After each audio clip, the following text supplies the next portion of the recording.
Yeah. What will it be? I still do not know, but today I had a desire to make a title for the beginning of the videos, and I thought it'd be fun to kind of walk everybody through that process. So first thing is, make your little Photoshop document. Try to get it as big as possible. The bigger, the better. And then what you want to do is flatten that image so that you have just one single image. It's grayed out for me, but go ahead and flatten that. And your next step would be go to here and invert the image. And then we're going to print it. But before we print it, we're going to load the printer up with a transparency. It's a great world we live in where you can just go down to the little office store and grab transparencies for just a regular old printer, and hey presto, look at that. So now we got black where there was black, and of course clear where there was white. So we're moving into my effects studio, and here's where things are going to get a little tricky because I have a lot of weird stuff that I've accrued over the few years I've been doing experimental video stuff, like this big glass frame and the piece of translucent plexiglass. I think you could do this with just the plexiglass, like just a big piece of translucent plexiglass. I don't think the glass in front is actually necessary, but this is pretty important. You want to block out as much of the light as possible to avoid creating lens flares. So just do whatever you got to do to make that happen. Doesn't have to be pretty. And of course, the star of our show, we're going to put the title that we printed right on the front. Make sure to tape this up real good. Especially if you got a fan or an air conditioner running, that can really ruin your shot. So make sure it's on there nice and tight and there's no bubbles. You want it nice and flat up against your glass. For lighting, the primary light that I'm going to be using is this PAR can that I have that has a 500 watt wide flood in it.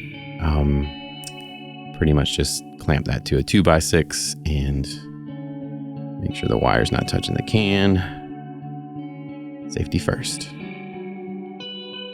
To help that light out, I'm going to be doing a couple of bricks and some clamp lights closer up to my subject.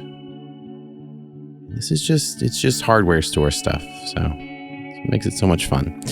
In those lights, I'm going to be putting a couple of 300 watt tungsten bulbs. And these were clear bulbs, but I took some sandpaper and roughed up the outside so I get a more like a frosted bulb. A little more diffuse light. And yeah, that should work. Looks pretty good. A very important piece of the puzzle is a slider. So if you're a videographer and you don't have a slider, I'd say go ahead and bite the bullet. It's a lot of fun. I've got a lot of tchotchke stuff on mine to extend the arm so I can get real close to that glass. Don't forget that all camera stuff is just 1/4 inch coarse thread, so you can connect just about anything to it. So basically you just want to make sure things are nice and straight and nice and centered, and you can kind of play with the slider a little bit to see what you got. And I mean, honestly, I didn't do a really good job of lining this one up, so if you're trying this, just do better than me. And all the dirt and stuff I kind of like, so if you want yours super clean, go super clean. I kind of like the little errors and stuff that I get.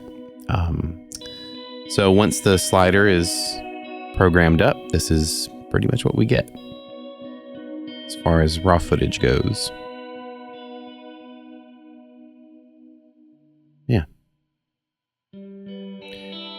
So we're going to pull this into After Effects. Go ahead and find your little video after you grab it off of your phone. Bring it into the project. Make you a little sequence.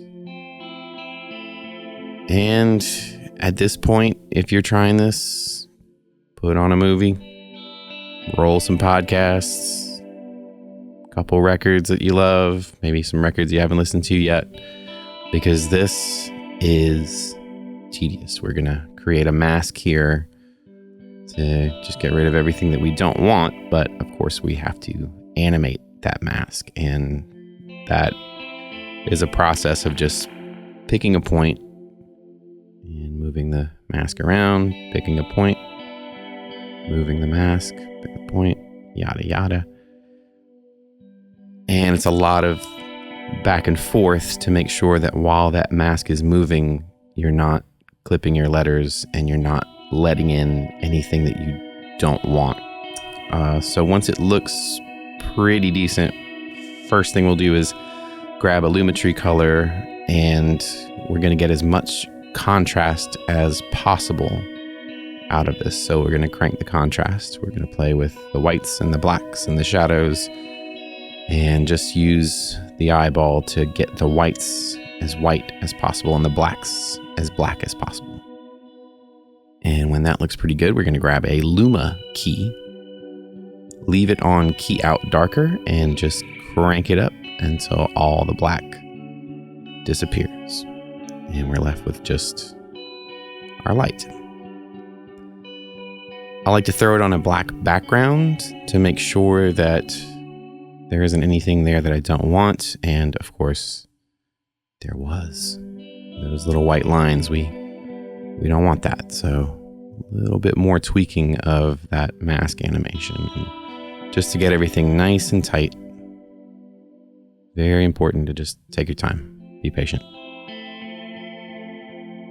And finally, we'll do another Lumetri and mess with the color.